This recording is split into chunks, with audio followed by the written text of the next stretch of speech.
When winter's icy fingers grip the town of Pine Grove, a small figure in a faded blue hoodie appears outside the elementary school gates every morning like clockwork.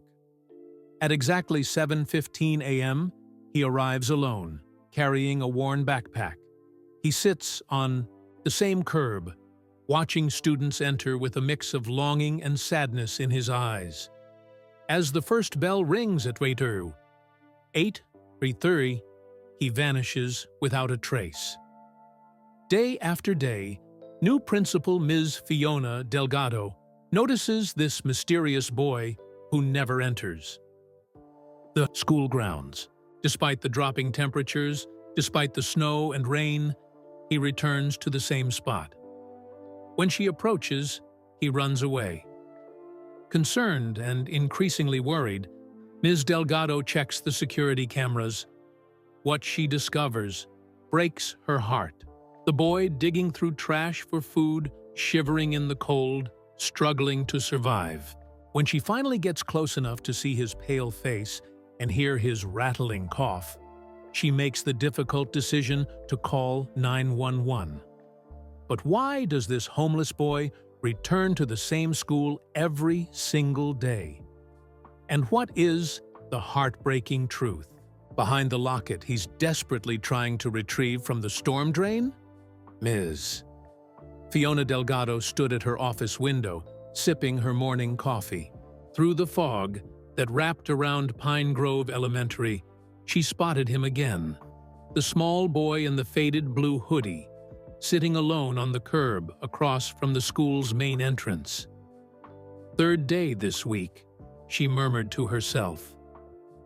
As the new principal of Pine Grove, Fiona had spent her first week learning names, memorizing faces, and tackling the mountain of paperwork left by her predecessor. She hadn't expected to add Mystery Child to her growing list of concerns. The boy was hard to miss, even though he seemed to be trying his best to disappear. Every morning at exactly 7:15, he appeared at the same spot. He'd sit quietly, his worn backpack resting against his legs, watching as buses arrived and parents dropped off their children. His eyes followed each student with a mix of sadness and longing that made Fiona's heart twist in her chest. But he never crossed the street, never entered the schoolyard, and precisely when the first bell rang at 8:30, he would vanish around the corner as if he'd never been there at all. Fiona set down her coffee cup and grabbed her jacket. Today, she decided she would try to talk to him. By the time she made it outside, the morning drop-off rush was in full swing. Parents waved from car windows, kindergartners clutched lunch boxes with cartoon characters, and older kids raced to meet friends before the bell. Through the chaos, Fiona kept her eyes fixed on the small figure across the street. He looked even smaller up close. His jeans were frayed at the bottom, his sneakers held together with duct tape at the seams. The backpack beside him bulged oddly, as if stuffed with more than just school supplies. As Fiona approached the crosswalk, the boy's head snapped up. Their eyes met for just a moment. His were dark and startlingly alert, before he grabbed his backpack and darted away, disappearing between two buildings before she could call out, "He's fast, isn't he?" Fiona turned to find Mrs. Grayson, the ETU school crossing guard, watching the spot where the boy had vanished. "Do you know who he is?" Fiona asked. Mrs. Grayson shook her head. "Been watching him for about 2 weeks now. Never gets any closer than that curb. I tried giving him a granola bar once, but he ran off like I was holding poison." Back in her office, Fiona called an impromptu meeting with the teachers. None recognized the boy from her description. Mr. Lee, who had taught at Pine Grove for 20 years, suggested he might be from Meadow Creek, the neighboring school district. "Maybe he's new to the area," Ms. Kennedy, the fourth-grade teacher, offered. Could be waiting for paperwork to transfer. For 2 weeks, though? Fiona frowned. And why sit outside instead of coming in to ask for help? Some kids are shy, Ms. Kennedy said, but she didn't sound convinced. By lunchtime, Fiona had called Meadow Creek Elementary. They had no record of a new student waiting to transfer, no reports of a boy matching her description. She left messages with 3 other nearby schools. None called back with information. The next morning, Fiona arrived at school earlier than usual. At 7:10, she parked her car where she could watch the curb without being seen. 5 minutes later, the boy appeared, walking slowly from the east side of the neighborhood. He moved with the careful steps of someone much older, checking over his shoulder every few yards. When he reached his usual spot, he unzipped his backpack and pulled out a notebook and pencil. To Fiona's surprise, he began writing, his small face serious with concentration. After a few minutes, he put the notebook away and just sat, watching the school with that same longing expression. The temperature had dropped overnight, and his breath made little clouds in the air. He rubbed his hands together, then tucked them into the sleeves of his hoodie. Even from a distance, Fiona could see him shivering. That decided it. She got out of her car, a spare jacket from her trunk draped over her arm. But as soon as she started crossing the street, the boy spotted her. Quick as a stray cat, he was on his feet and running. "Wait," she called. "I just want to help." But he was already gone, his blue hoodie disappearing around the corner. The school secretary, Mrs. Diaz, found Fiona still standing at the curb, holding the jacket. "You won't catch him that way," Mrs. Diaz said gently. "I've been watching too. That boy has the eyes of someone who's learned to spot trouble coming." "I'm not trouble," Fiona protested. "No, but you're an adult. And from the looks of it, adults haven't been too trustworthy in his world." Over the next week, Fiona tried different approaches. She left a paper bag with a sandwich and apple at the curb one morning, but the boy wouldn't touch it.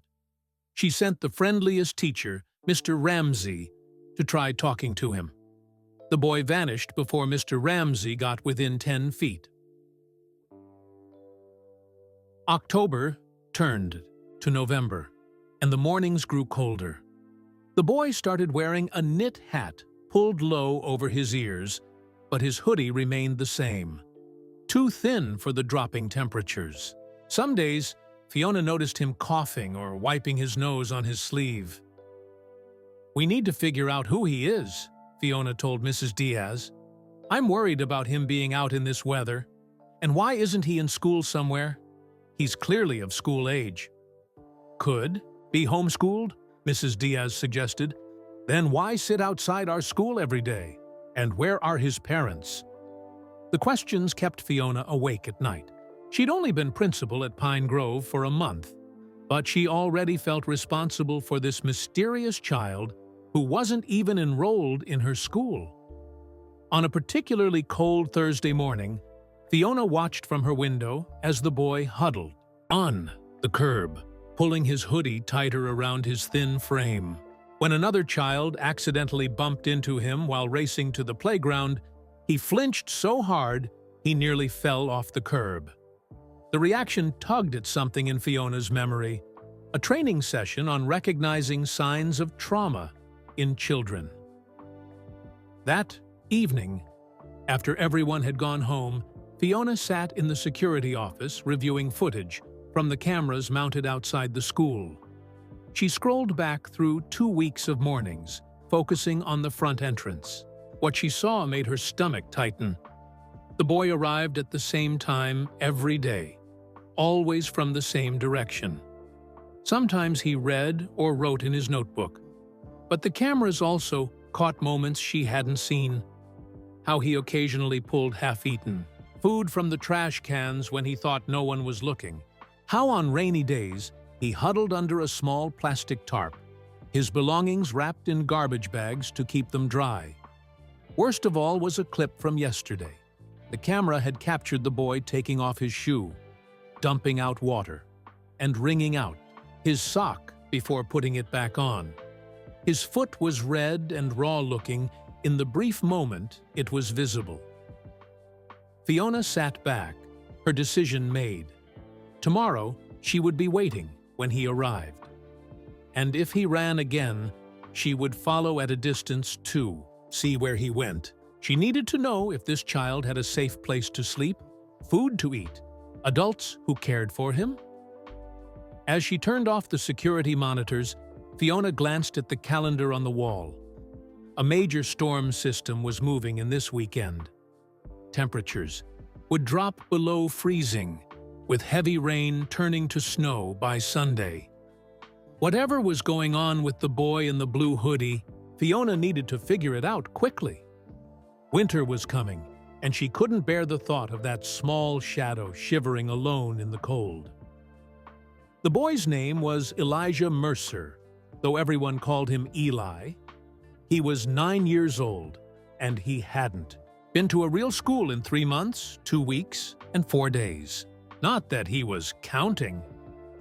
Every morning, Eli woke before sunrise in the abandoned storage unit where he and his dad had been sleeping.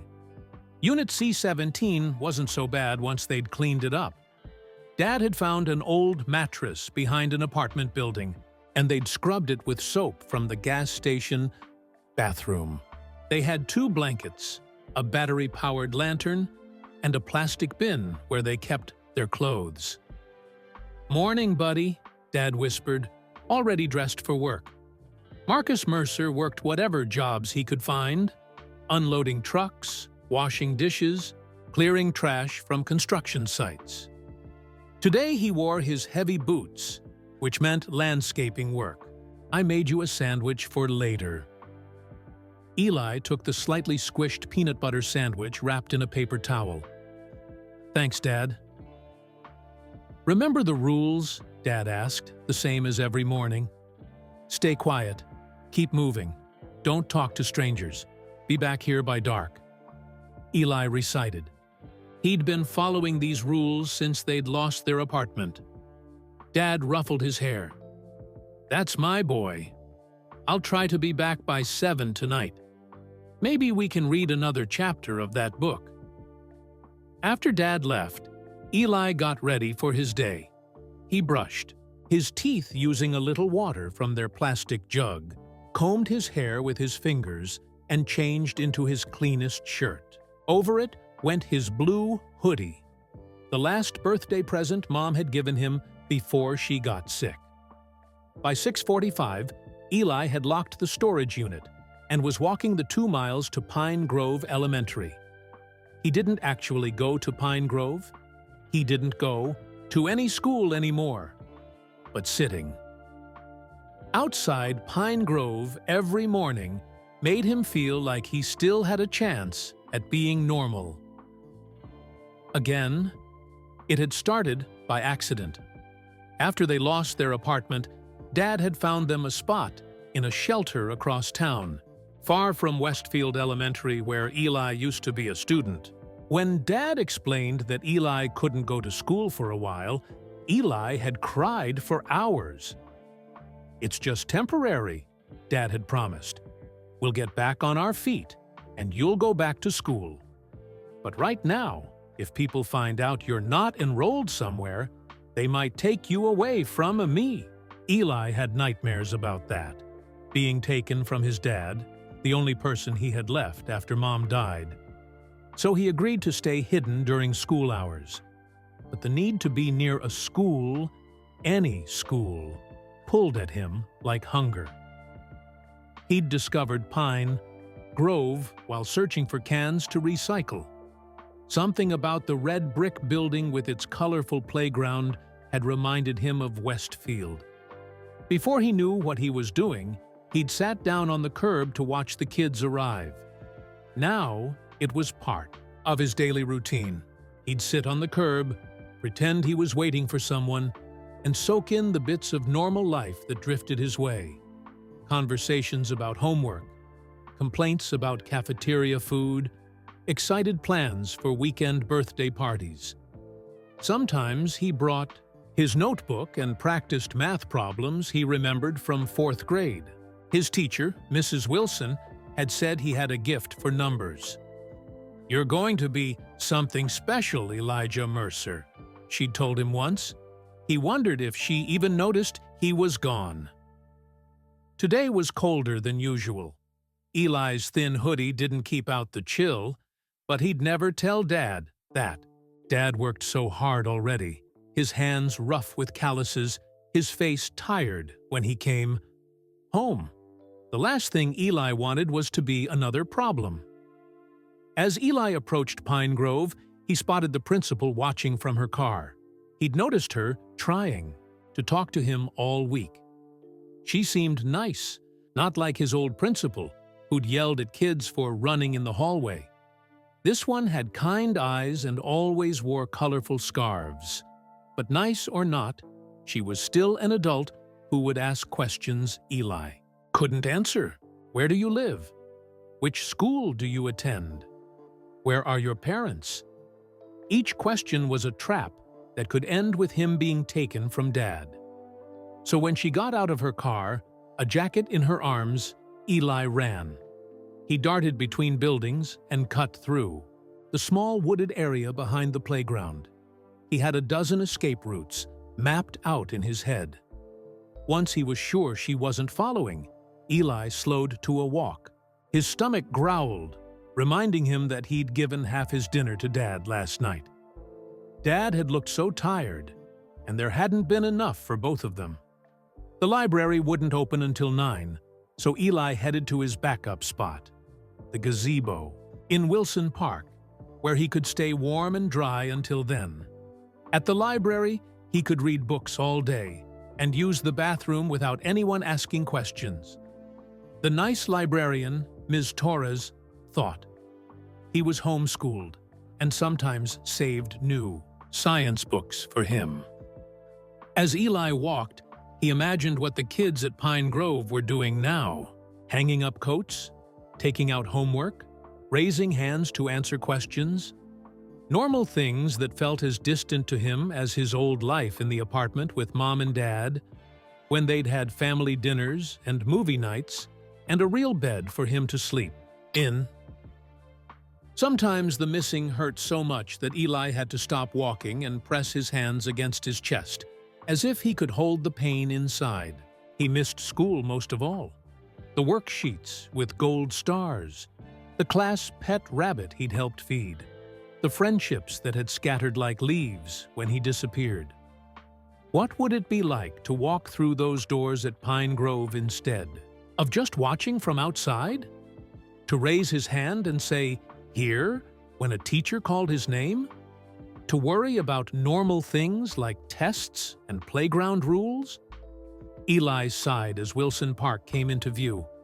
It didn't matter what he imagined. Dad said they needed to stay under the radar until he found steady work and saved enough for an apartment deposit. For now, this was their life. Dad working odd jobs, Eli pretending he wasn't homeless. Both of them holding tight to the promise that things would get better. But as the temperature dropped and the wind picked up, carrying the scent of coming snow, Eli wondered how much longer they could live this way.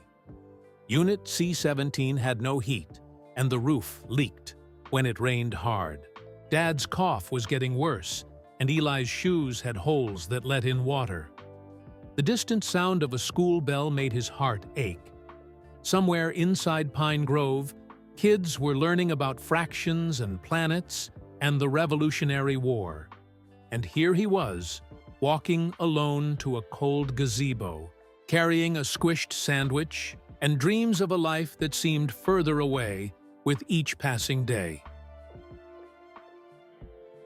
Fiona Delgado stayed late at school that evening, long after the buses had departed and the teachers had gone home.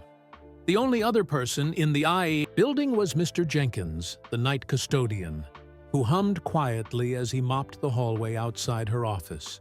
"Going to be a cold one tonight," Mr. Jenkins commented when he saw her still at her desk. "They're saying maybe snow by morning." Fiona nodded, her eyes fixed on her computer screen. "I know. That's why I'm still here." On the screen was the security camera footage from 2 weeks ago. Fiona had decided to look back further, hoping to find clues about the mysterious boy. She'd been watching recordings for over an hour, clicking through days of footage, when she spotted something. "There you are," she murmured, leaning closer.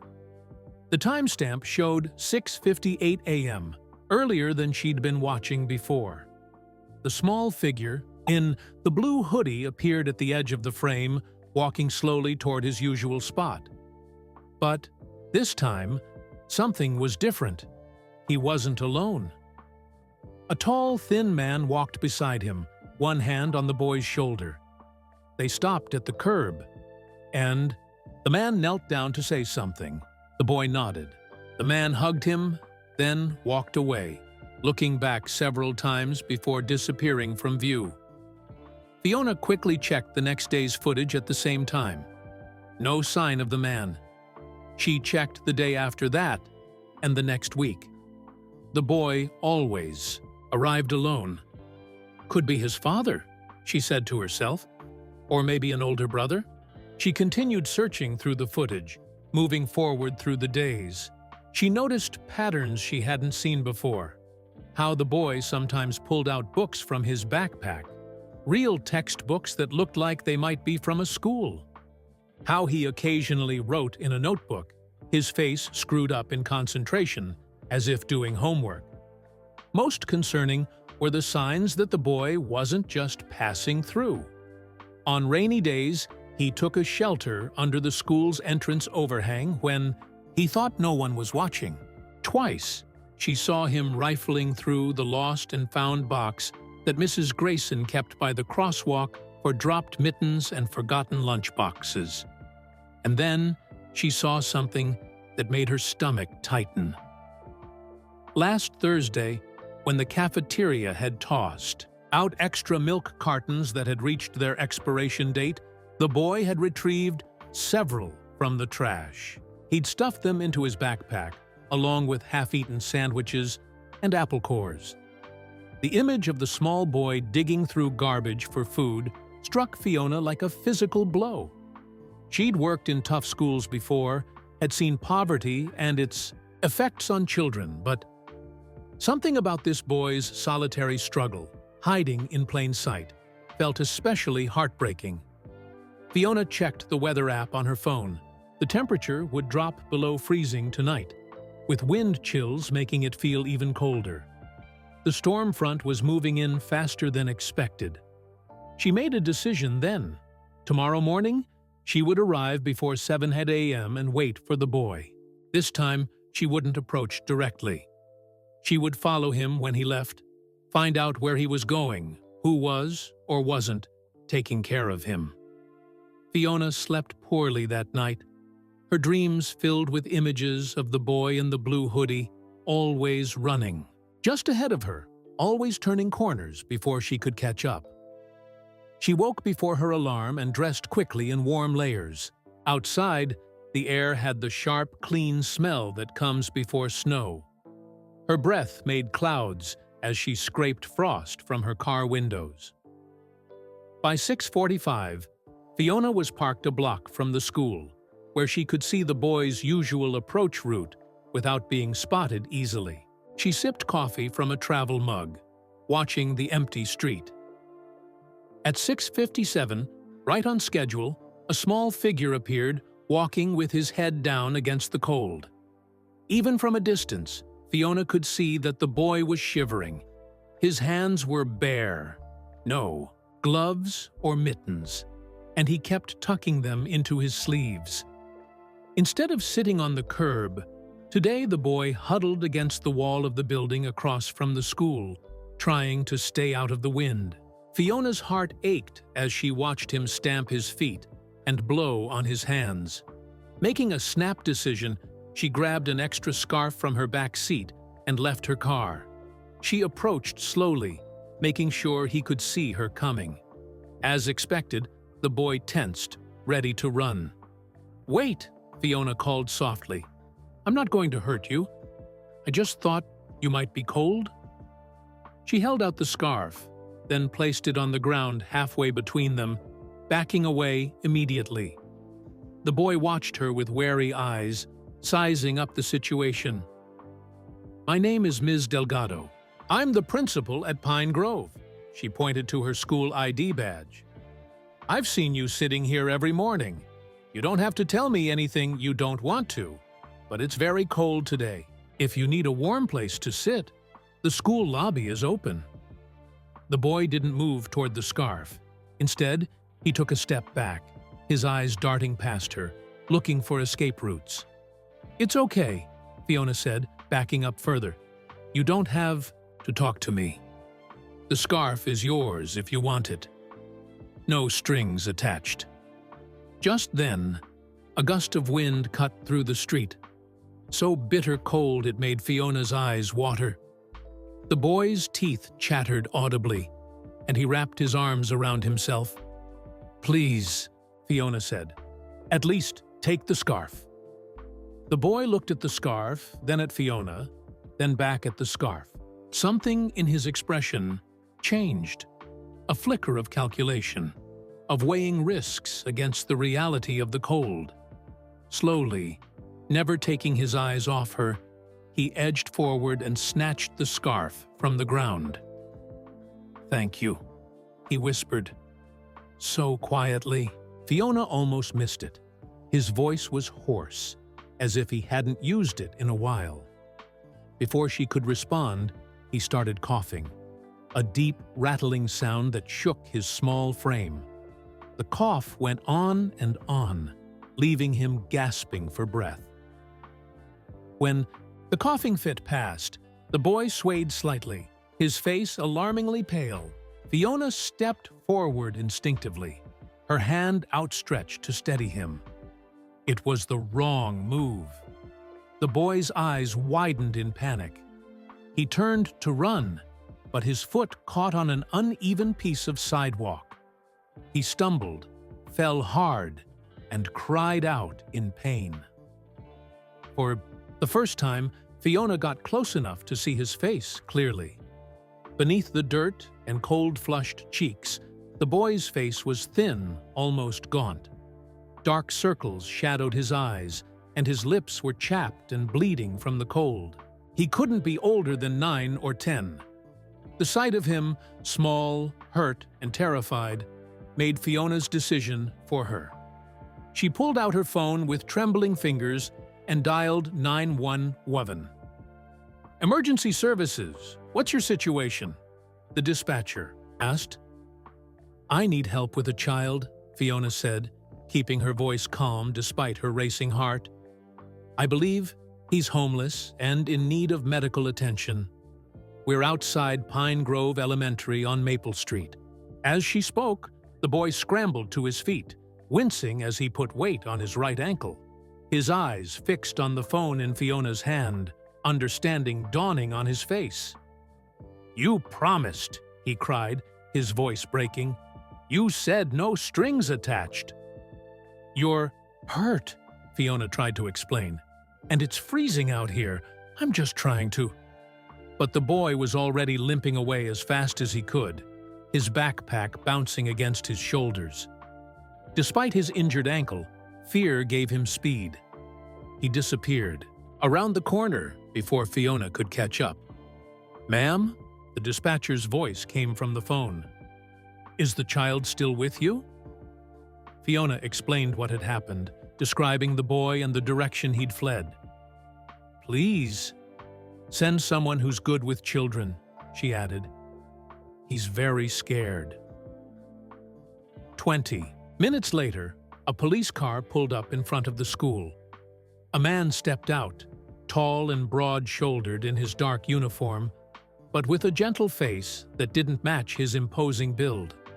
The name badge on his chest read, "Nakamura, Officer Trent Nakamura," he introduced himself, shaking Fiona's hand. "I understand we have a situation with a minor." Fiona led him to her office, grateful that the first students wouldn't arrive for another hour. She explained everything. How she'd been watching the boy for weeks, what she'd discovered on the security footage, his reaction when she called 911. "May I see this footage?" Officer Nakamura asked.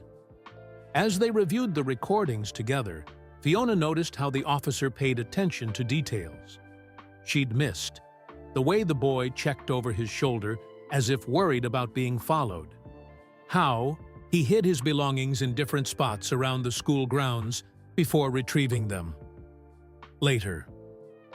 "These are survival tactics," Officer Nakamura explained. "I used to be a social worker before joining the force. I've seen this kind of behavior in children experiencing homelessness. They develop routines and hiding spots, become experts at staying invisible." He paused the video when it showed the Iao boy digging through trash for food. "How long has this been going on?" "At least 2 weeks that I've seen," Fiona answered. "But given how established his routine seems, probably longer." Officer Nakamura nodded thoughtfully. "The problem is, if he's been living on the streets, he's likely terrified of authority figures. He probably thinks I'll arrest him, or worse, separate him from whoever he's staying with. That man you saw him with could be his father or guardian." "What eat you can we do?" Fiona asked. "First, we need to find him." But direct confrontation clearly scared him off. Officer Nakamura tapped his fingers on the desk, thinking, "I'll patrol the area for the next few days, out of uniform. See if I can spot where he goes after leaving here. And if you find him, we don't swoop in with sirens and badges. That would just traumatize him further." The officer's face softened. Kids in these situations need to feel safe before they'll accept help. They need to know we're not going to make things worse. For the next 2 days, Officer Nakamura drove an unmarked car through the neighborhoods surrounding Pine Grove Elementary, starting before dawn. Fiona gave him a schedule of when the boy typically appeared and disappeared, along with all the footage she'd gathered.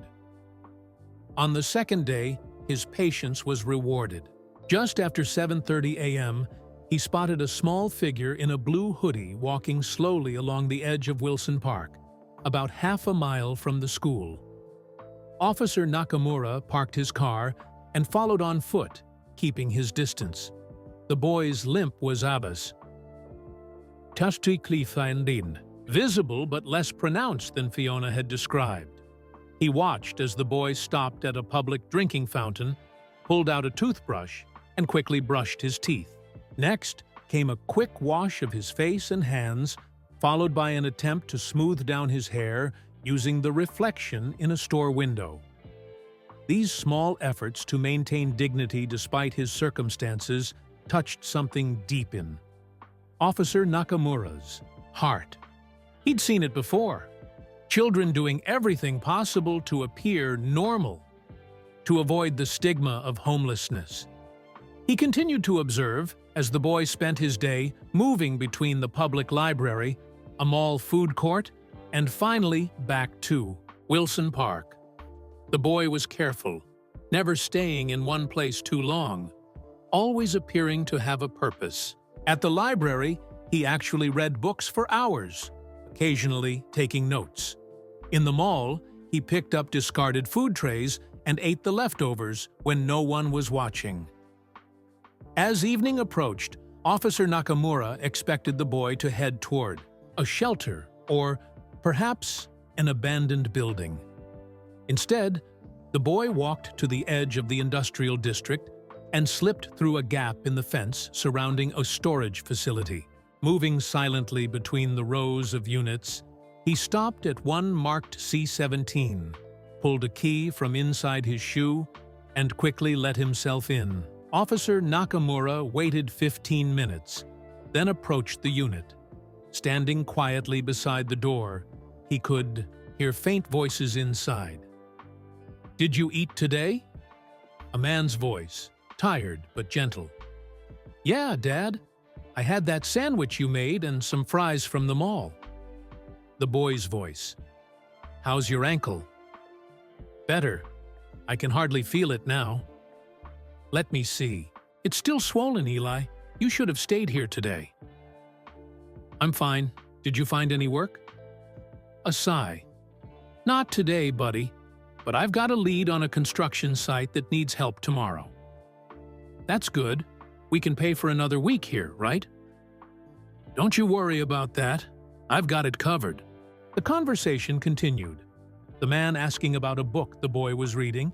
The boy describing a science experiment he'd seen in a library book. Despite their obvious hardship, there was love in that small space.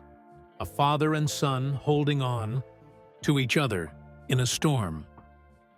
Officer Nakamura stepped away, his decision made. This situation needed special handling. The boy, Eli, clearly had a loving parent who was trying his best. Separating them would do more harm than good. He returned to his car and called Fiona. "I found him," he said, "and I think I know how. We can help." The next morning, before the sun had fully risen, Fiona Delgado set up a small folding table on the sidewalk across from Pine Grove Elementary. She covered it with a cheerful red tablecloth and arranged a thermos of hot chocolate, a basket of blueberry muffins, and a bowl of fresh fruit. The temperature had dropped overnight, and her breath made clouds in the air as she worked. Officer Nakamura, dressed in jeans and a flannel shirt instead of his uniform, helped her set up a chair beside the table. "Remember," he said, "don't pressure him. Just create a space where he might feel safe enough to stop." Fiona nodded, arranging the muffins in a more inviting pattern. "Do you really think this will work?" "Trust is built in small steps," Officer Nakamura replied. "Right now, he sees adults as threats. We need to show him we can be predictable and kind without wanting anything in return." At 6:55 a.m., Officer Nakamura left to watch from his car parked down the block. Fiona sat at the table with a book, pretending to read while her heart pounded with anticipation. At exactly 7:15, Eli appeared at the corner. He stopped short when he saw Fiona and the table set up in his usual spot. For a moment, he stood frozen, clearly debating whether to run or approach. Fiona kept her eyes on her book, not looking up, though she was aware of his every movement. After what felt like an eternity, Eli backed away slowly and disappeared around the building. Fiona's shoulders slumped in disappointment. "He'll be back," Officer Nakamura assured her later. "We just need to be patient." The next morning, Fiona set up the breakfast table again. This time, Eli came a little closer, standing across the street and watching with undisguised longing as Fiona sipped hot chocolate. She pretended not to notice him, turning pages in her book and occasionally taking a muffin from the basket. On the third day, it began to rain, a cold, miserable drizzle that promised to last all day. Officer Nakamura helped Fiona set up a canopy tent over the breakfast table, providing shelter from the downpour. When Eli appeared, he was already soaked, his thin hoodie plastered to his small frame. He stood under the awning of a closed shop, shivering visibly as he watched Fiona drinking hot chocolate under the dry tent. "He's freezing," Fiona whispered into her phone to Officer Nakamura, who was watching from his car. "I want to call him. Over." "Not yet," came the reply. "Let's try something else." Following their plan, Fiona placed a note next to the muffin basket, clearly visible from where Eli stood. Then she gathered her things and walked around the corner, leaving the table. Unattended, she joined Officer Nakamura in his car, where they could watch through the rear-view mirror. For 5 long minutes, Eli didn't move. Then, glancing in both directions, he dashed across the street to the table. He grabbed a muffin and a banana, stuffing them into his backpack. As he turned to leave, the note caught his eye. He hesitated, then picked it up and read, "The hot chocolate is really good when it's warm. You're welcome to sit under the tent." Eli looked around suspiciously, as if expecting a trap. His clothes were dripping, forming a puddle around his feet. The rain was coming down harder now, and a gust of wind made him wrap his arms around himself. 20 agonizing minutes passed as Eli battled with himself. Finally, decision made, he crept to the edge of the tent and sat on the ground, as far from the table as possible while still staying dry. "Now?" Fiona asked. "Now," Officer Nakamura confirmed. "Remember, slow and gentle." Fiona walked back to the breakfast table, making sure Eli saw her coming from a distance. She carried a fresh thermos of hot chocolate. When Eli tensed, ready to bolt, she stopped and smiled. "The other one got cold," she explained, placing the thermos on the table and backing away. Several steps. "I'm Ms. Delgado, the principal at Pine Grove." Eli didn't respond, eyeing her warily from his spot on the ground. "I'm sorry about the other day," Fiona continued softly. "I was worried because you seemed hurt, and it was so cold. I shouldn't have called without telling you first." Still no response, but Eli hadn't run away yet, which Fiona counted as progress. "The kiddy hot chocolate has little marshmallows in it," she added, "and there are plenty of muffins if you're hungry." Eli's stomach growled loudly enough for Fiona to hear. A flush crept up his neck, but hunger won out over embarrassment. Still watching her carefully, he reached for the thermos and poured some hot chocolate into the cup. As he took his first sip, a look of pure pleasure crossed his face, quickly hidden behind a careful mask of indifference. "It's getting cold out here," Fiona commented mildly, pouring herself a cup and sitting down at the table. She left plenty of space between them, careful not to make him feel trapped. "Winter's coming early this year." After a long silence, during which Eli finished his hot chocolate and snuck glances at the muffin basket, he finally spoke, his voice barely audible. "I'm Eli." The simple introduction, those 2 small words, felt like a victory. Fiona wanted to cheer, to call Officer Nakamura and tell him they'd made a breakthrough, but she kept her expression neutral, just offering a warm smile. "Nice to meet you, Eli.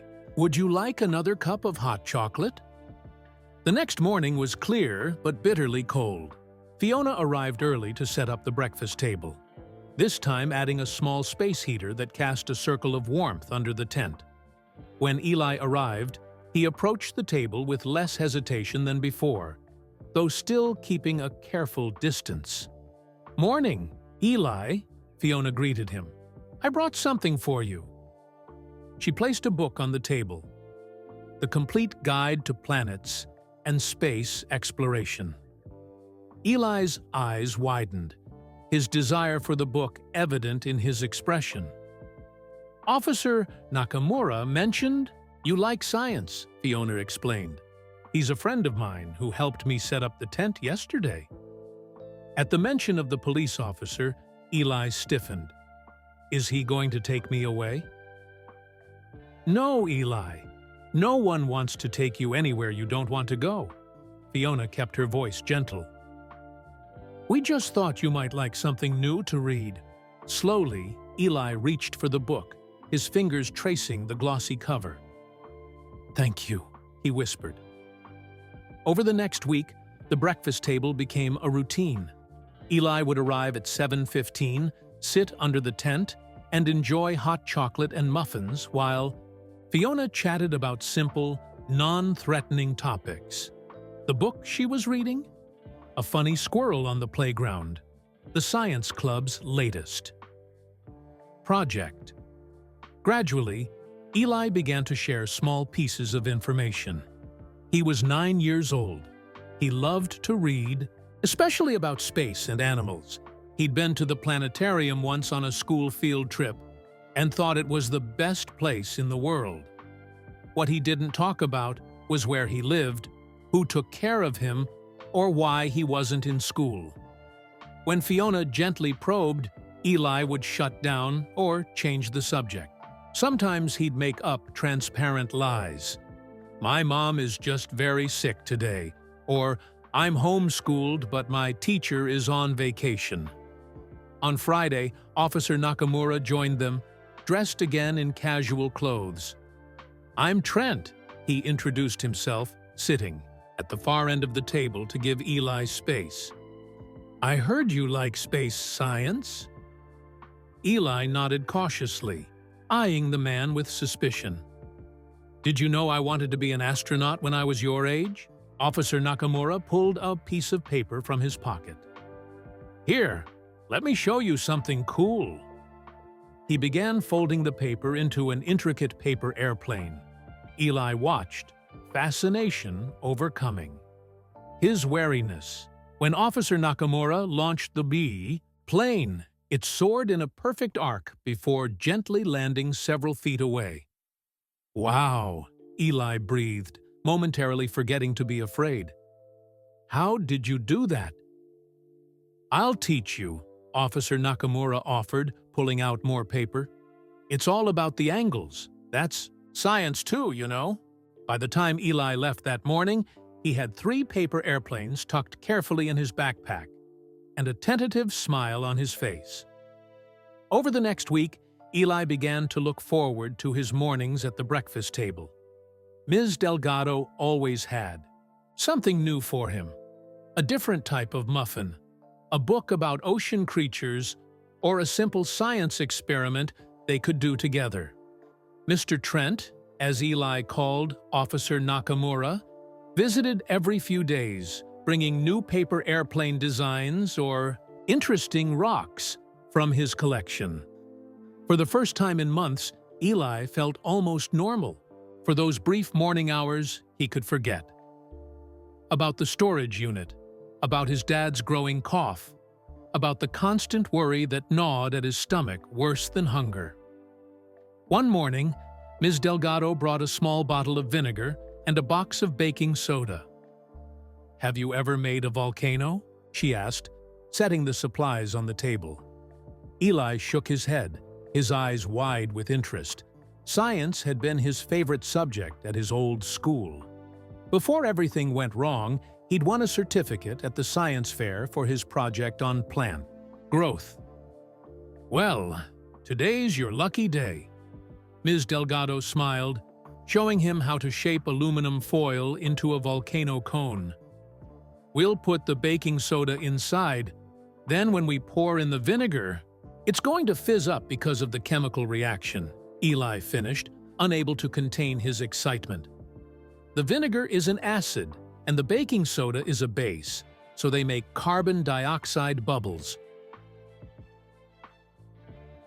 Ms. Delgado looked impressed. "That's exactly right. How did you know that?" "I read it in a book," Eli said. But then, forgetting to be careful, he added, "And my teacher, Mrs. Wilson, showed us last year. She said I asked the best science questions in the whole class." As soon as the words left his mouth, Eli froze. He'd just mentioned his old school. Something Dad had warned him never to do. Ms. Delgado noticed his sudden tension, but pretended not to. "Mrs. Wilson sounds like a great teacher. You must miss her." Eli nodded slowly, relief washing over him, when Ms. Delgado didn't push for more information. Instead, she handed him the vinegar. "Would you like to do the honors?" As they watched the lava bubble over the top of their makeshift volcano, Eli felt something loosen in his chest. Maybe it was okay to talk about some things from before. Maybe Ms. Delgado really did just want to be his friend. The next day, Ms. Delgado brought small paper cups and different liquids to test which ones would float or sink in water. When Eli correctly predicted the results, she asked, "Are you in 4th grade, Eli?" "Yes, I was," he stammered, caught off guard by the direct question. "I'm homeschooled now." Ms. Delgado nodded as if this made perfect sense. "You're very smart. I bet you're especially good at science." Pride briefly overcame Eli's caution. "I got all A's on my last report card, even in spelling, which is my hardest subject." "That's impressive," Ms. Delgado said. "What other subjects do you like besides science?" Before he knew it, Eli was telling her about his favorite books, how he loved math when it involved solving puzzles, and how history was interesting but hard to remember all the dates. It felt so good to talk about normal things, about school and learning, instead of where to find dry places to sleep or how to make food last longer. One cold Tuesday morning, Mr. Trent joined them again, this time with a small solar-powered robot, Kit. "I thought we could build this together," he suggested. "It walks when you put it in the sun." Eli's eyes lit up, but then he frowned. "I can't take it with me, though." "Why not?" Mr. Trent asked carefully. Eli bit his lip, realizing his mistake. "I just don't have a place to keep it." Mr. Trent and Ms. Delgado exchanged a quick glance that Eli didn't miss. He'd said too much, again. Panic flickered through him. What if they figured out he was homeless? What if they took him away from Dad? "That's okay," Mr. Trent said easily. "We can keep it here in Ms. Delgado's office, build a little bit each morning." The robot project became their new routine. Each day, Eli would work on it with Mr. Trent, while Ms. Delgado sat nearby, sometimes joining in, sometimes just watching with a smile. Eli's clever fingers quickly mastered the small parts, and his face glowed with concentration as he followed the instructions. "You're really good at this," Mr. Trent told him. "Have you built things before?" Eli nodded. "My dad taught me.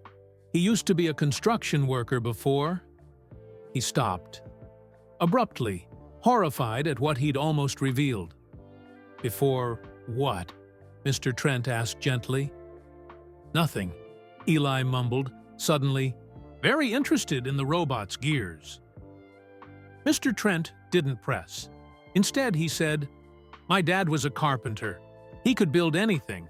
I was never as good with my hands as he was, though." Eli looked up, surprised by this personal detail. "My dad can fix almost anything. Even when we don't have the right tools, he figures out a way." "He sounds pretty smart," Mr. Trent said. "Like father, like son, I guess." Eli smiled at that. "Yeah, Dad says we're a team." The conversation moved on to safer topics, but something had shifted. For the first time, Eli had shared something real about his life, about his dad. And Mr. Trent hadn't immediately asked where they lived or why Eli wasn't in school. He'd just listened. On Friday morning, Eli arrived at the breakfast table to find both Ms. Delgado and Mr. Trent waiting with worried expressions. The weather forecast was pinned under a muffin basket. "There's going to be a big storm this weekend," Ms. Delgado explained. "The temperatures will drop below freezing, and they're predicting heavy snow. The schools will be closed Monday and probably Tuesday," Mr. Trent added. "We wanted to make sure you knew." Eli's stomach knotted with fear. The storage unit leaked when it rained hard, and it had no heat at all. Last night, he'd seen his breath inside while trying to fall asleep. Dad had been coughing worse than ever, shivering under their thin blankets. "Do you have somewhere warm to stay, Eli?" Ms. Delgado asked, her voice gentle but direct. "Yes," Eli lied automatically, the word coming out too fast, too sharp. Neither adult looked convinced, but they didn't challenge him. Instead, Mr. Trent handed him a small package. "Just in case," he said. "Some hand warmers, an extra hat, and a gift card for the diner on Oak Street. They stay open during storms." Eli took the package, his throat tightening. "Thank you," he whispered. As he left that morning, clutching the package to his chest, Eli felt torn between gratitude and fear.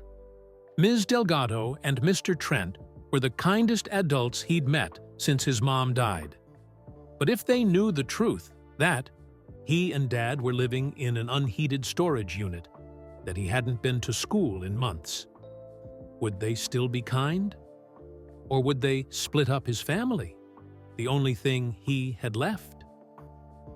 That afternoon, as heavy clouds gathered on the horizon and the wind picked up, Eli made a decision.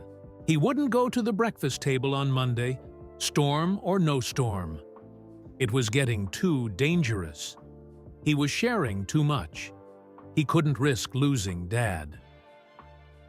By Saturday morning, the sky hung heavy and gray, promising the worst winter storm in a decade. Eli huddled in the storage unit, wearing every piece of clothing he owned: 2 t-shirts, a sweater, his blue hoodie, and the extra hat Mr. Trent had given him. Still, he couldn't stop shivering. Dad had left at dawn to look for last-minute work before the storm hit. "Stay here," he'd instructed Eli. "Don't go out in this weather. I'll be back as soon as I can." As the morning wore on, the temperature dropped.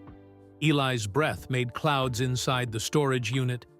He wrapped their blankets around himself and read, by the light of their battery-powered lantern, trying to lose himself in a book about deep-sea creatures Ms. Delgado had given him.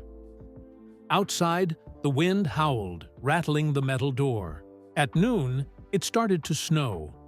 Big, wet flakes that quickly turned to sleet.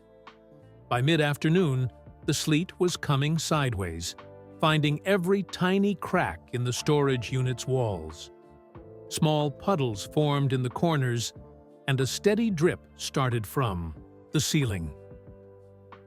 Eli moved their few possessions away from the leaks and placed their plastic bin under the worst drip. The temperature kept falling. He put his hands under his armpits, but still couldn't feel his fingertips. His teeth chattered so hard his jaw ached. By 5 o'clock, the storage unit was freezing, with pools of icy water spreading across the concrete floor. Outside, the storm had become a full blizzard, wind shrieking between the rows of storage units. And Dad still wasn't back. Eli tried not to panic. Maybe Dad had found shelter somewhere else. Maybe he'd had to wait out the storm. But as darkness fell and the temperature plummeted further, fear crawled up Eli's throat. What if something had happened to Dad? What if he was hurt or lost in the blizzard? The hand warmers Mr. Trent had given him were long since cold. Eli's feet were numb blocks of ice, and he couldn't stop coughing. Their thin mattress had soaked up water from the floor and was now a frozen, useless lump. By 9 o'clock, Eli had to face facts. Dad wasn't coming back tonight, and he couldn't stay here. If he tried to sleep in the storage unit, he might freeze to death. With trembling hands, Eli packed his backpack with their most important possessions: Dad's work papers, their remaining food, the family photo he kept wrapped in plastic, and the little money they had saved. He put on his soaked sneakers, wincing as they squished with icy water. Outside, the storm was terrifying. Snow whipped horizontally, stinging Eli's face like needles. The wind nearly knocked him over. He couldn't see more than a few feet ahead, and the snow was already up to his ankles. Eli had memorized the bus routes months ago. The nearest shelter was 3 miles away. Impossible in this weather. The 24-hour diner Mr. Trent had mentioned was closer, maybe a mile. He could use the gift card there, warm up, wait for Dad. He'd gone less than 2 blocks when he realized his mistake. The streets were deserted. All buses stopped due to the storm. His wet clothes were freezing to his skin. His fingers and toes burned with cold, then went frighteningly numb. Each step became harder as snow filled his shoes. The diner was too far. He needed shelter now. Through stinging eyes, Eli looked around desperately. And then he saw it. Pine Grove. Elementary, its brick outline just visible through the swirling snow. The school was dark and empty, closed for the weekend. But it would be warmer than outside. It had to be. Half walking, half crawling against the wind, Eli made his way to the school. He tried the front doors, locked as expected. He staggered around the building, checking every entrance, praying for a miracle. At the gym entrance, Eli found what he was looking for, a window with a small crack in the corner, something he'd noticed during his daily observations of the school. Under normal circumstances, the crack was nothing, but tonight it was his only hope. Using the last of his strength, Eli picked up a rock and smashed the window near the crack. The alarm immediately began to wail, but he didn't care. He brushed away the broken glass and climbed through, collapsing onto the gym floor. The school was dark but blessedly warm. Eli lay on the floor, shivering violently as feeling painfully returned to his extremities. The alarm continued to shriek, but the storm was so bad that Eli doubted anyone would come. Even if they did, right now he was too exhausted and cold to run.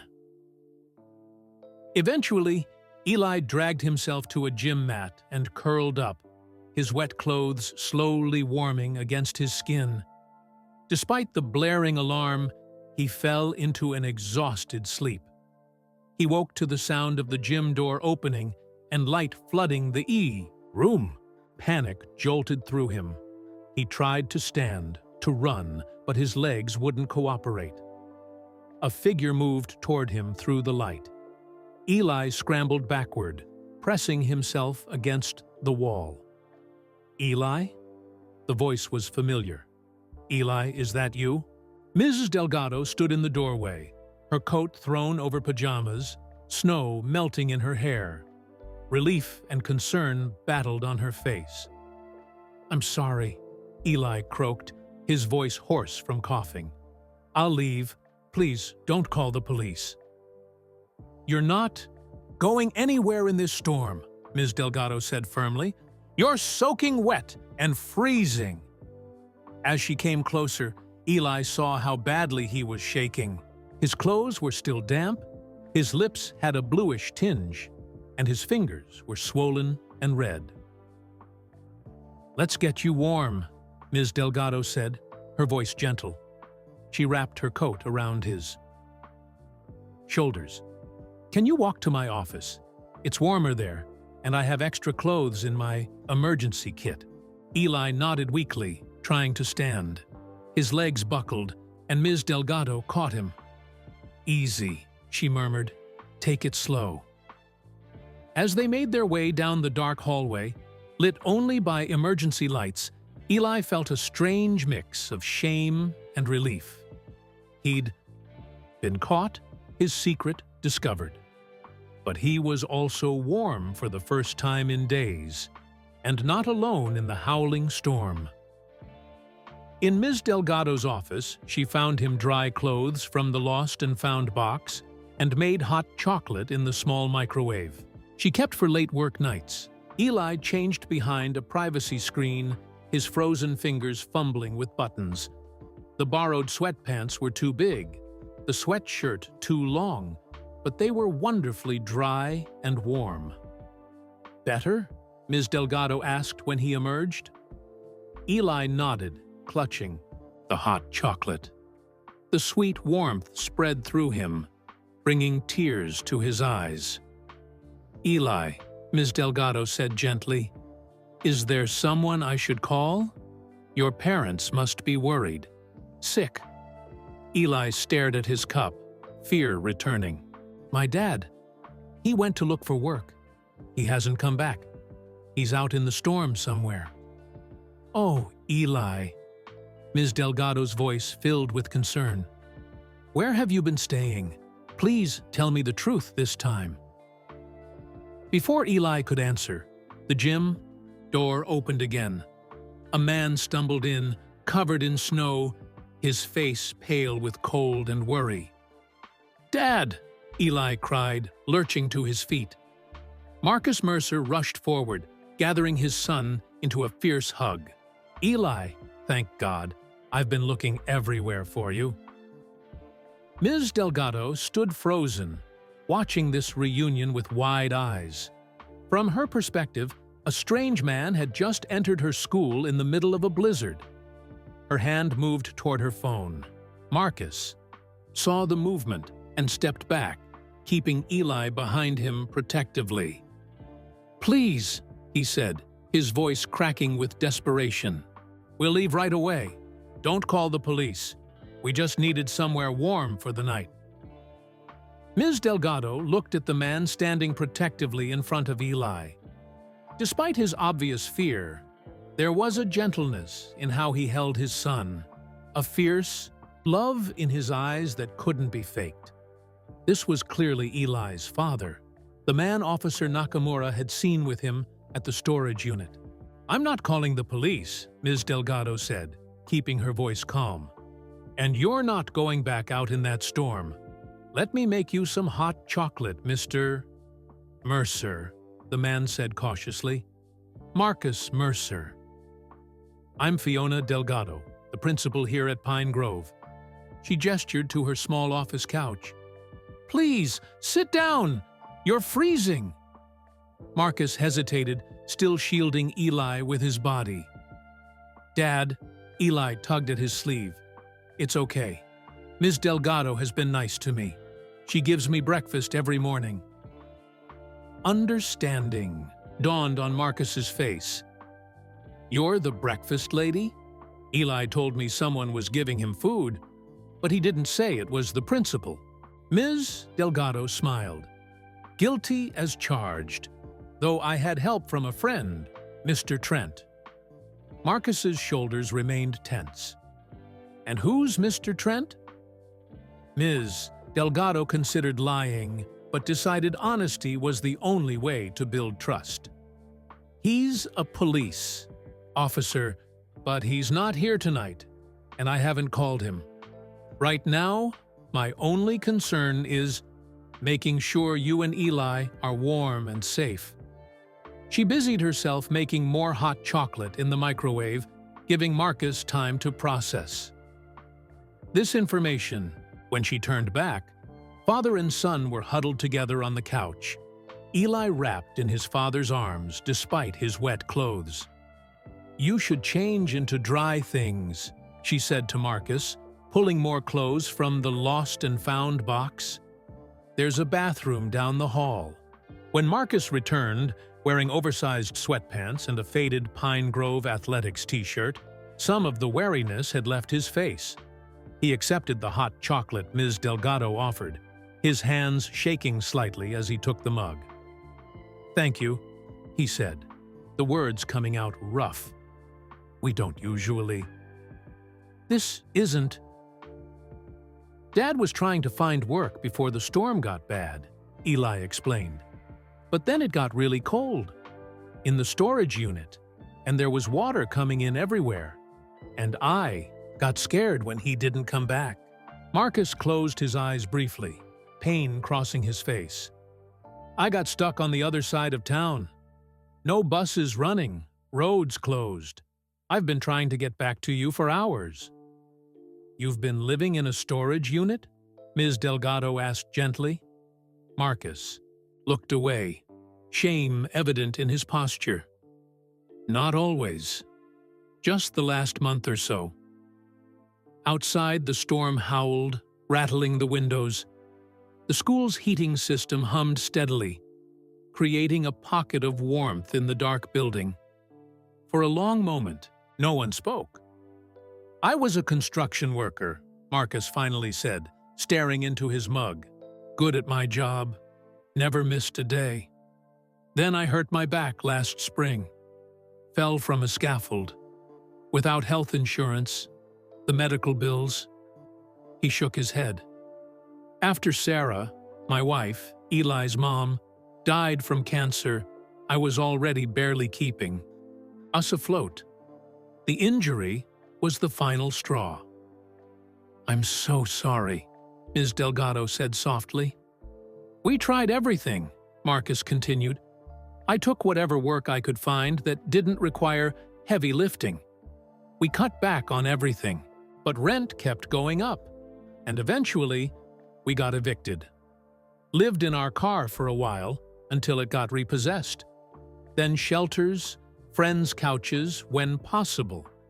The storage unit was supposed to be temporary, just until I saved enough for an apartment deposit." "Why isn't Eli in school?" Ms. Delgado asked, careful to keep any judgment from her voice. Marcus ran a hand through his hair. "When we lost our apartment, we had to leave the school district. I tried to enroll him at Westside Elementary, but they needed proof of residence, immunization, records, all sorts of paperwork I couldn't provide.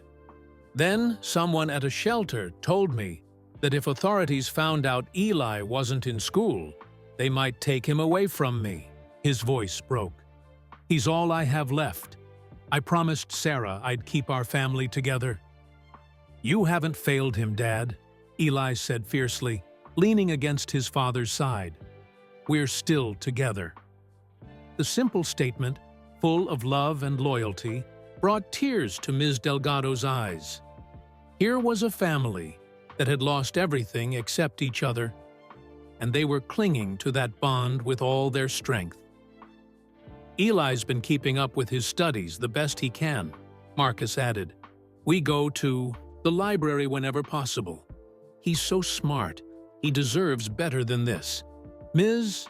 Delgado nodded, thinking about the boy who had recognized chemical reactions and built complex paper airplanes. "He's very bright and resilient. You've raised an amazing son, Mr. Mercer." Marcus looked down at Eli with pride shining through his exhaustion. "I wish I could give him the life he deserves." "Maybe we can figure something out together," Ms. Delgado suggested. "There are programs designed to help families in your situation."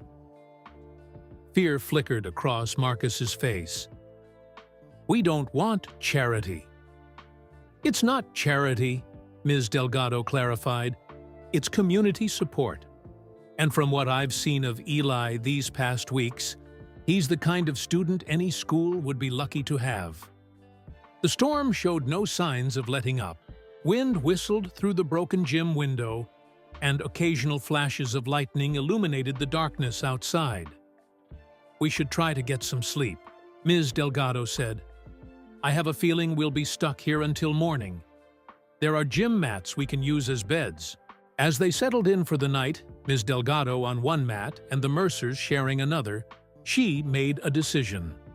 Tomorrow, once the storm passed, she would call Officer Nakamura. Not to report the break-in, but to help this family find a path forward that kept them together. Just before falling asleep, Ms. Delgado heard Eli whisper to his father, "Are we in trouble, Dad?"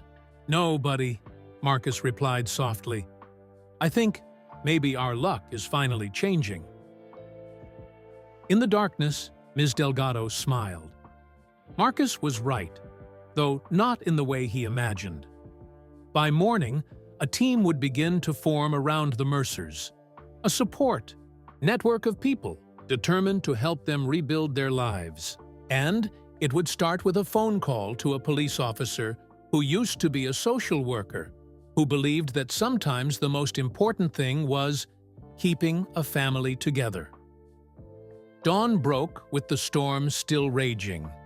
The school building creaked and moaned against the wind, but inside it remained warm and safe. Ms. Delgado woke to find Eli already up, carefully folding the blankets they'd used. "Good morning," she said. "How did you sleep?" "Better than in the storage unit," Eli admitted. His father was still asleep, exhaustion etched into the lines of his face. "He works so hard," Eli whispered, looking at his dad. "Sometimes he takes 2 or 3 jobs in one day." Ms. Delgado nodded, seeing the deep love and worry in Eli's eyes. No 9-year-old should have to carry such adult concerns.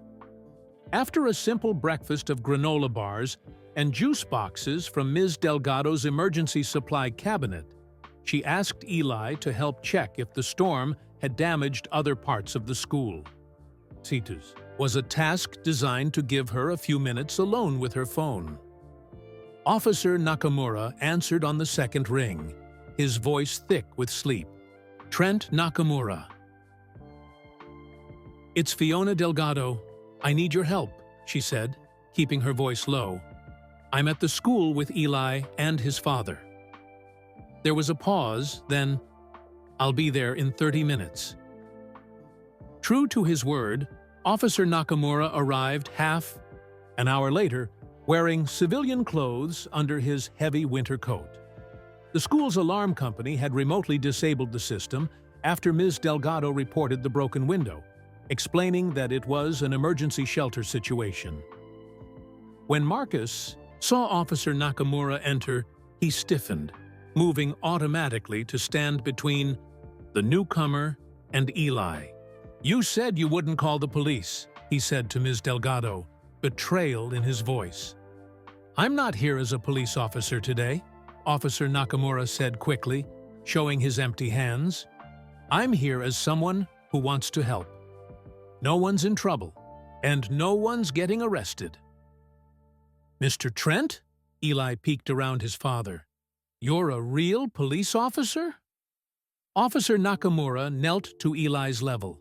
"Yes, but I was a social worker before that. Ms. Delgado and I have been worried about you for weeks." "You were spying on us?" Marcus asked, his voice tight. Officer Nakamura met his gaze directly. "I was making sure Eli was safe, and once I saw you with him at the storage unit, I knew you were doing your best in an impossible situation." Marcus's shoulders slumped, the fight going out of him. "So what happens now? Do we get split up? Sent to different shelters?" "Not if I can help it," Officer Nakamura promised. "There are programs designed specifically to keep families together during housing crises. May I make a few calls?" While Officer Nakamura stepped into the hallway with his phone, Ms. Delgado made more hot chocolate. The simple routine felt comforting amid the uncertainty. "He seems okay," Marcus said quietly, watching Officer Nakamura through the office window. "For a cop." "He cares," Ms. Delgado replied. "He's the one who suggested the breakfast table. Approach, instead of confronting you directly." Officer Nakamura returned with news. "I've contacted Sandy Rivera. She's a specialist in family crisis intervention. She can meet us here as soon as the roads are clear enough." By early afternoon, the worst of the storm had passed. The wind died down and plows began clearing main roads. Sandy Rivera arrived first, a brisk woman with kind eyes and a no-nonsense manner. She brought information about emergency family, housing options and applications for assistance programs Marcus hadn't known existed. The key is keeping your family together while stabilizing your housing situation, she explained, spreading papers across Ms. Delgado's desk. Once that's secure, we can work on employment, health care, and getting Eli back in school. Next came Dr. Patil, the school nurse, who Ms. Delgado had called when she noticed Marcus's persistent cough.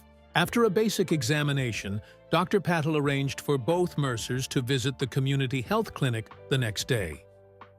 "Your back injury needs proper treatment," she told Marcus, "and Eli's showing early signs of bronchitis from exposure to the cold. Both are treatable, but we shouldn't wait." Mr. Watson, the school janitor, arrived to fix the broken window, but stayed to share his lunch, homemade soup in a large thermos. "My sister's family lost everything in a fire last year," he told Marcus. "Community pulled together, got them back on their feet. That's what neighbors do." Mrs. Chen, the cafeteria manager, appeared with a box of food when she heard there were people sheltering at the school. "My parents came to this country with nothing," she said, as she unpacked containers of still warm rice, vegetables, and chicken. "Someone helped them. Now I help when I can." By evening, the Mercers' immediate needs had been addressed. Sandy had secured them a place in a family emergency housing program, a small apartment they could move into tomorrow. Dr. Patil had arranged medical appointments.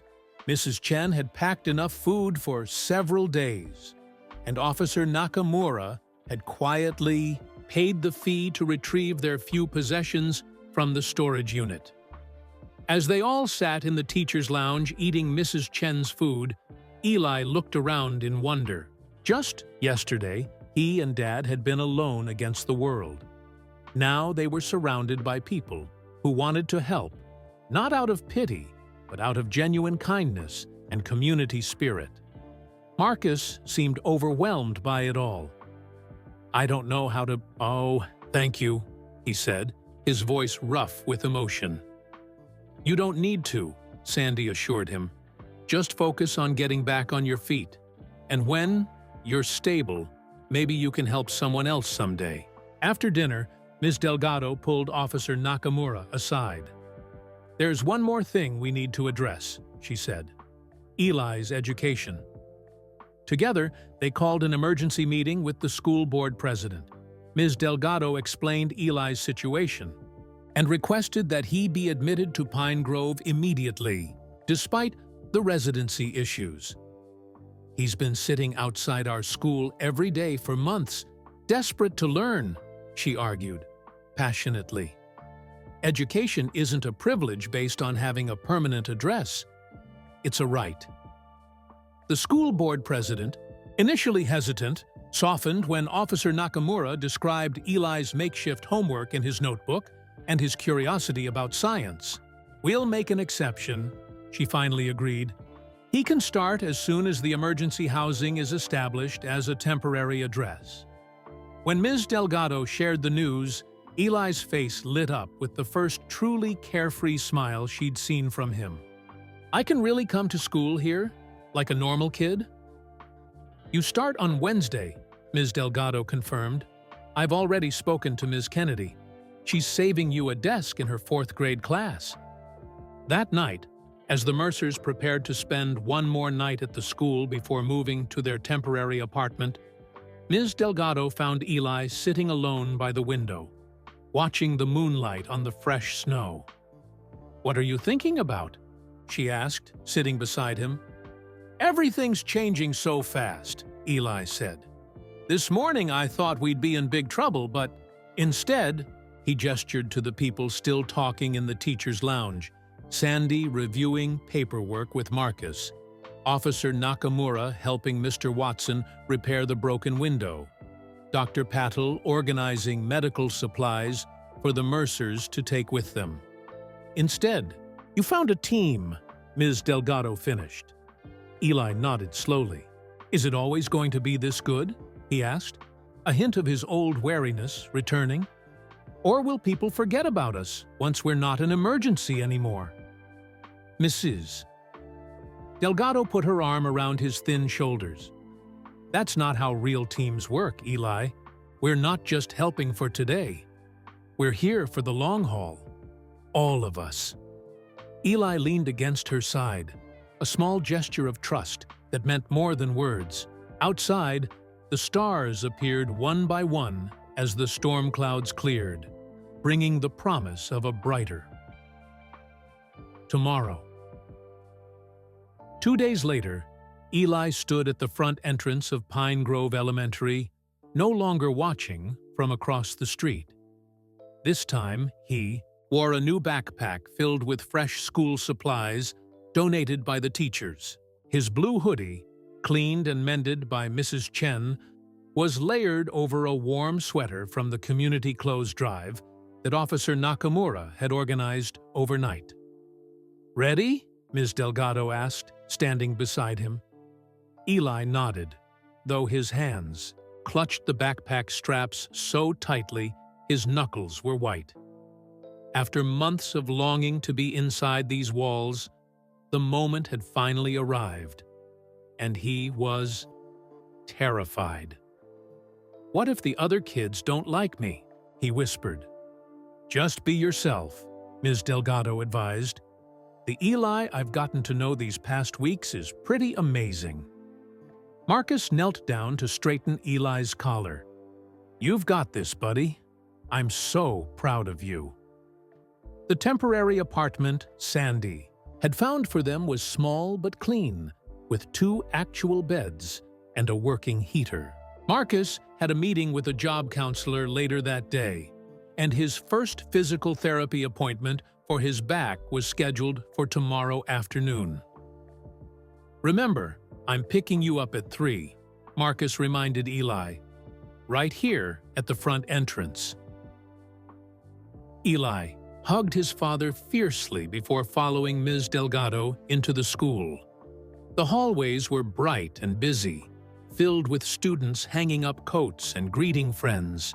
No one seemed to notice the new boy, which was both a relief and oddly disappointing after so many days of watching from outside.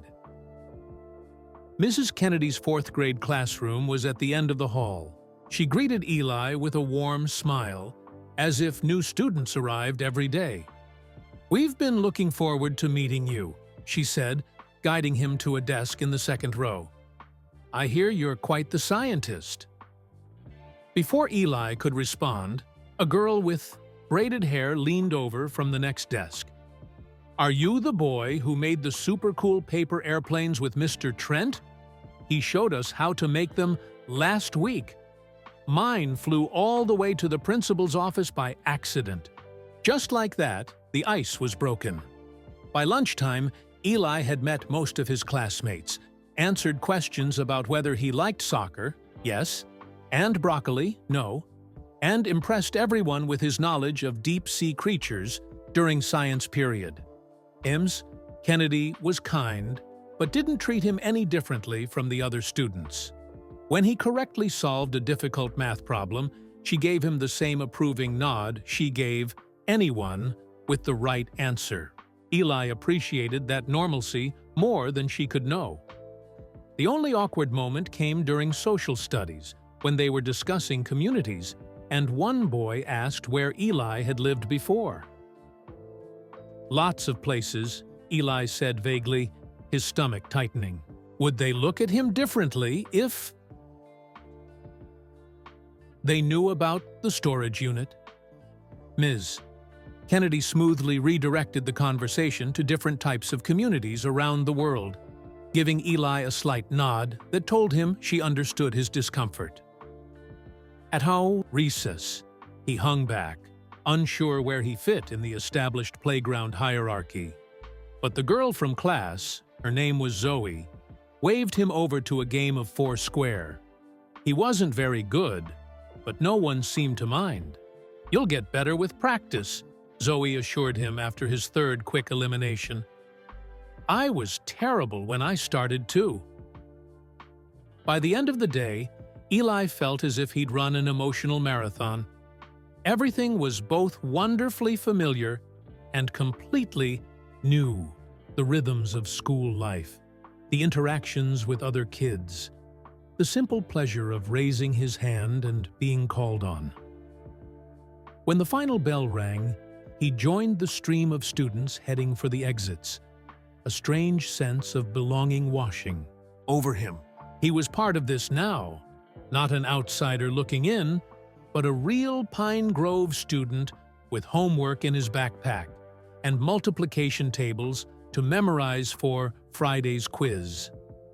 Marcus was waiting exactly where he promised, his face lighting up when he spotted Eli. "How was it?" he asked, falling into step beside his son. Eli couldn't contain his smile. "Dad, I answered 3 questions in science, and Ms. Kennedy said my handwriting is really neat, and I have a book report due next week about any book I want, and there's a science club that meets on Thursdays." For the first time in months, Eli chattered all the way home, describing every detail of his day, while Marcus listened with a smile that seemed to erase years of worry from his face. Their new temporary apartment was in a complex for families, in transition. It wasn't fancy, just a living room with a pull-out couch, a small bedroom they shared, and a kitchenette. But compared to the storage unit, it felt like a palace.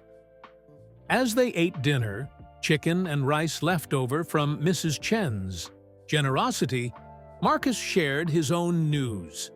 The job counselor found an opening for a dispatcher at Cruise Delivery Service. "It's all phone work, no heavy lifting. I have an interview tomorrow morning." "That's great, Dad!" Eli exclaimed. "And Dr. Patel called. She found a clinic that can treat my back with a sliding scale fee. Maybe even get me back to light construction work eventually." After dinner, Eli spread his homework across the small table. Having an actual flat surface with good light felt like an unbelievable luxury. As he worked on his math problems, his father reviewed materials from the job counselor, both of them occasionally looking up to share a smile. There was a knock at the door, Officer Nakamura stopping by with a proper winter coat for Eli, and news about a community housing program that might help them move from temporary to permanent housing within a few months. "It's a good program," Officer Nakamura explained. "Subsidized rent based on income, with the goal of helping families become self-sufficient. Sandy's already submitted your application." "I don't know how we'll ever repay everyone's kindness," Marcus said, his voice thick with emotion. "Officer," Nakamura shook his head. "That's not how community works.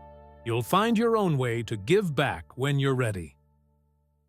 The next few weeks passed in a blur of new routines. Every morning, Eli woke up warm and safe, had breakfast with his dad, and walked to school like a normal kid. Every afternoon, Marcus was there to pick him up, usually with news about job applications, interviews, or his progress in physical therapy. By the 3rd week, Marcus had secured the dispatcher position at Cruise Delivery.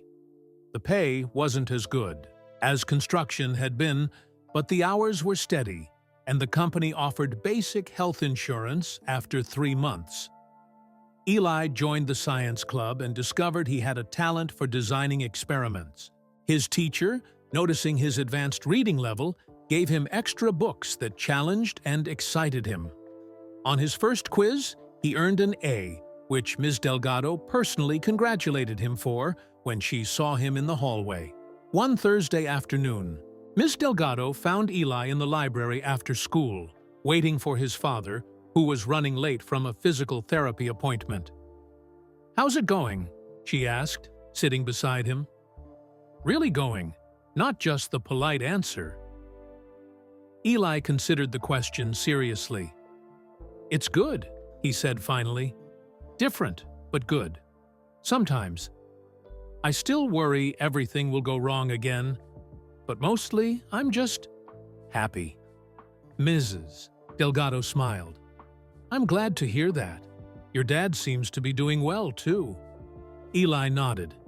"He doesn't cough as much anymore, and he smiles a lot now, like he used to, before Mom died." He paused, then added quietly, "I think she'd be proud of us for not giving up." "I'm sure she would be," Ms. Delgado agreed. "Very proud indeed." They sat in comfortable silence until Marcus arrived, apologizing for the delay, but beaming with news. His physical therapist believed he might be able to return to light construction work by summer, and Cruz Delivery had offered him a small raise for consistently excellent performance. As father and son walked out of the school together, their steps lighter than they had been in months, Ms. Delgado watched from the window, her heart full. The boy who had once been a shadow at the gate was now walking in the sunshine, his future as bright as his smile. Yet as weeks passed and winter softened into early spring, Ms. Delgado noticed something still troubled Eli.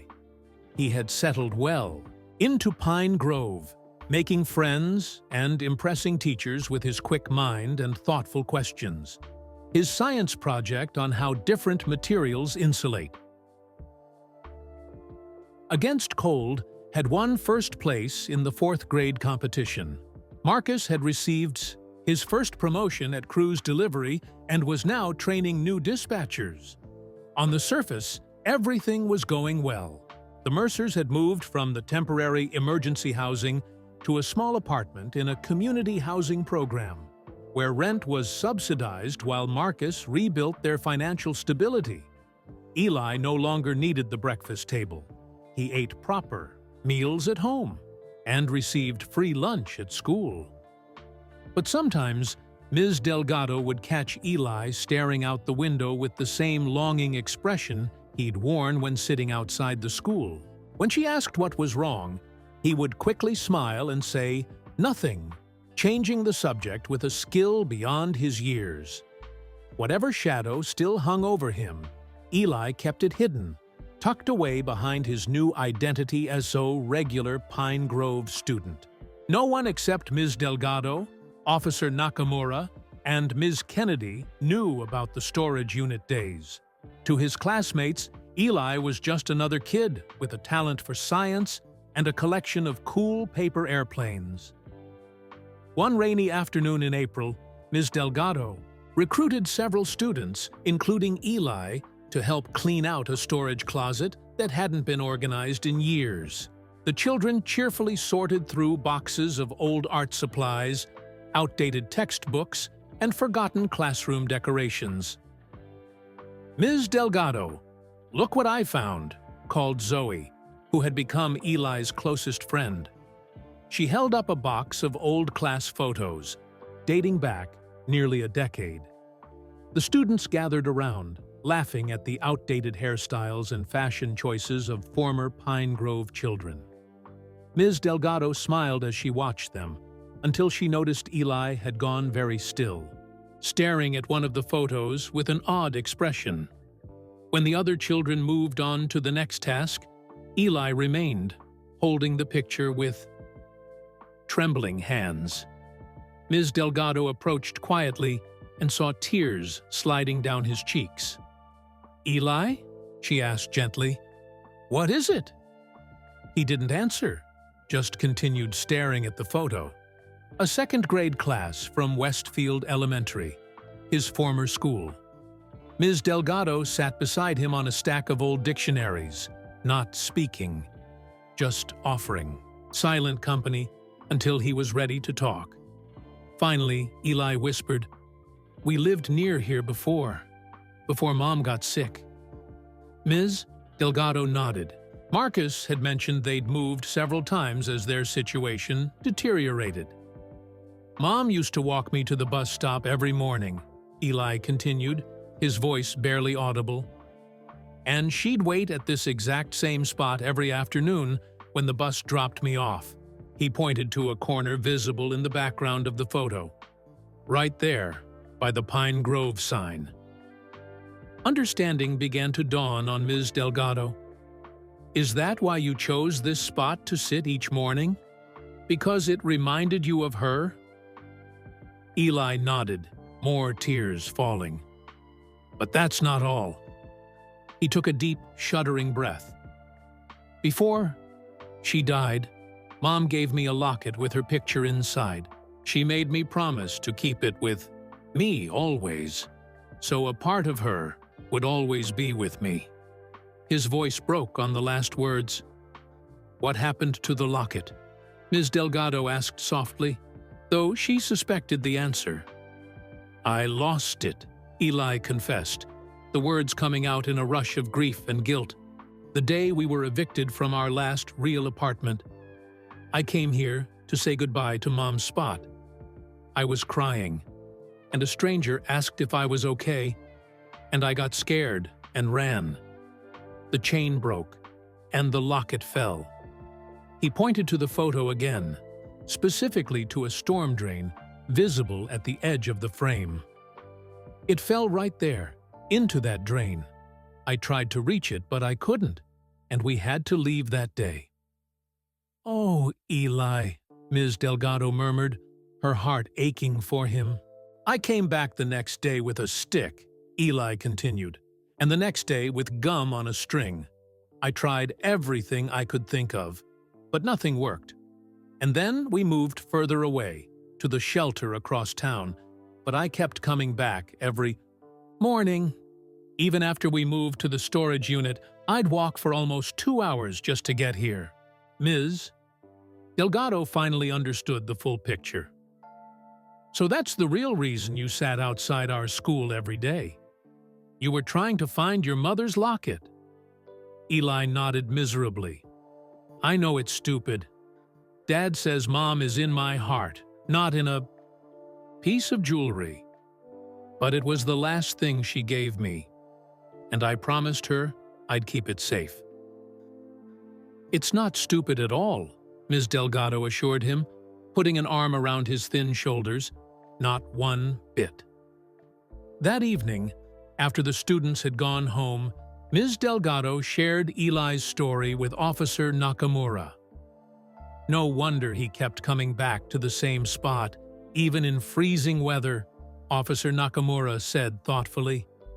And all this time, we thought he was just trying to be near a school. It was partly that, Ms. Delgado acknowledged. But the locket was the main reason. She sighed, looking out at the storm drain, now barely visible in the fading light. He's been through so much, lost so much. I wish there was a way to get it back for him. Officer Nakamura considered this. Storm drains usually have a catch basin to collect debris. If the locket fell in during dry weather, it might still be there, unless there's been significant flooding. It's been a fairly dry winter, Ms. Delgado said, hope flickering. Do you think it's possible? I don't know, Officer Nakamura admitted, but I have a friend in Public Works who might be able to help us check. The next day, Ms. Delgado quietly organized a search party. She showed Eli's classmates a picture of a heart-shaped locket she'd found online, explaining that Eli had lost something similar that was very important to him. Without revealing his past struggles, she asked if they would help look for it during recess and after school. The children, enthusiastic about what felt like a treasure hunt, agreed immediately. Zoe appointed herself leader of Operation Find It and created a map of search areas around the school grounds. For 2 weeks, students and teachers searched under bushes, along sidewalks, in playground corners, and around the bus loading area. They found coins, toys, a teacher's missing earring, and even a watch lost months ago, but no locket. Eli tried to hide his disappointment, telling Ms. Delgado it was okay. The locket was probably picked up long ago or washed away in the rain. He had his dad and his new friends, and that was enough. But Ms. Delgado wasn't ready to give up. Something about the expression in Eli's eyes when he talked about the locket haunted her. She remembered the security footage from months ago, how he'd knelt by that storm drain day after day, reaching inside until his arm couldn't stretch any further. There had been a moment, she now recalled, when something had glinted in the early morning light. Something metal caught just at the edge of the camera's range. On Saturday morning, when the school was empty and quiet, Ms. Delgado returned to that spot. With a flashlight and a coat hanger she'd straightened into a long hook, she knelt by the storm drain, just as Eli had done so many times, and shined her light into the darkness below. At first, she saw nothing but leaves, twigs, and the usual debris that collects in such places. But then, as she shifted position, something caught the light, a metallic glint from deep in the corner of the catch basin. It was too far to reach with her arm, or even with the coat hanger. Heart pounding with hope and frustration, Ms. Delgado called Officer Nakamura. "I think I found it," she explained, "but I can't reach it." 20 minutes later, Officer Nakamura arrived with a specialized tool that maintenance workers used to retrieve items from drains and pipes. Together, they removed the grate and carefully maneuvered the tool into the narrow space. "I see it," Officer Nakamura said, his face tense with concentration. "Just a little further." With painstaking care, he extended the tool's gripper, closed it around the object, and slowly pulled it up. In his hand lay a small, tarnished, heart-shaped locket. Miss Delgado took it with trembling fingers and carefully pried it open. Inside, protected from the elements, was a worn photograph of a smiling woman with Eli's same dark, expressive eyes. "We found it," she whispered, tears springing to her eyes. "After all this time, we actually found it." Officer Nakamura smiled, equally moved. "Let's call Marcus and Eli." 30 minutes later, Marcus's car pulled up in front of the school. He'd brought Eli without telling him why, just saying that Ms. Delgado needed to see them both for something important. Eli climbed out of the car, curious but cautious. When he saw Ms. Delgado and Officer Nakamura waiting by the storm drain, confusion crossed his face. "What's going on?"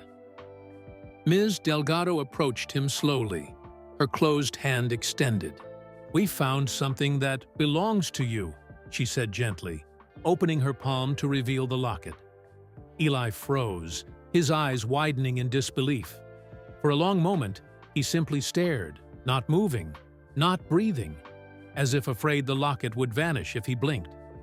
Then, with a small, broken sound, he reached out and took it, his hands shaking so badly he nearly dropped it. "You found it," he whispered, his voice cracking. "You really found it." Tears streamed down his face as he clutched the locket too, his chest. His knees seemed to give way, and he sank to the ground, overwhelmed by emotion. Marcus knelt beside him, his own eyes wet. "What is it, buddy?" Marcus asked, though the expression on his face suggested he already knew. "It's Mom's locket," Eli managed between sobs. "The one she gave me before she died. I lost it here, Dad, the day we left our apartment." Understanding dawned on Marcus's face. "That's why you kept coming back to this spot, even when we were living all the way across town." Eli nodded, still holding the locket tightly. "I dropped it in the drain. I tried everything to get it back. I couldn't leave it behind. I promised her." Marcus wrapped his arms around his son. "Oh, Eli, why didn't you tell me?" You were so worried about everything else, Eli said. About finding work and a place to live. I didn't want to add one more problem. Ms. Delgado and Officer Nakamura stepped back, giving father and son space for this private moment. They watched as Marcus helped Eli open the locket, both of them looking at the photo inside, sharing memories of the woman they'd loved and lost. Finally, Eli looked up at Ms. Delgado and Officer Nakamura. "How did you find it?" Ms. Delgado explained about reviewing the security footage and noticing the glint of metal in the drain. Officer Nakamura brought a special tool that could reach it. "We got lucky.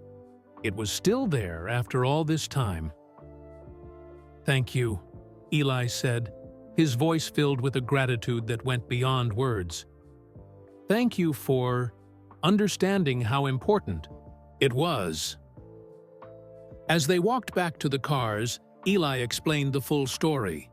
On his last day at their old apartment, he had come to say goodbye to the spot where his mother used to wait for him after school. He'd been crying, clutching the locket, when a stranger approached and asked why he was upset. Startled and afraid, Eli had run away. The locket's chain had broken, and it had fallen into the drain. He'd had to leave when their eviction notice expired that evening. "I kept coming back day after day to try different ways to get it," Eli explained. "I found a long stick once and almost reached it, but the stick broke. Another time I tried using gum on a string." "So that's what you were doing all those mornings," Ms. Delgado marveled.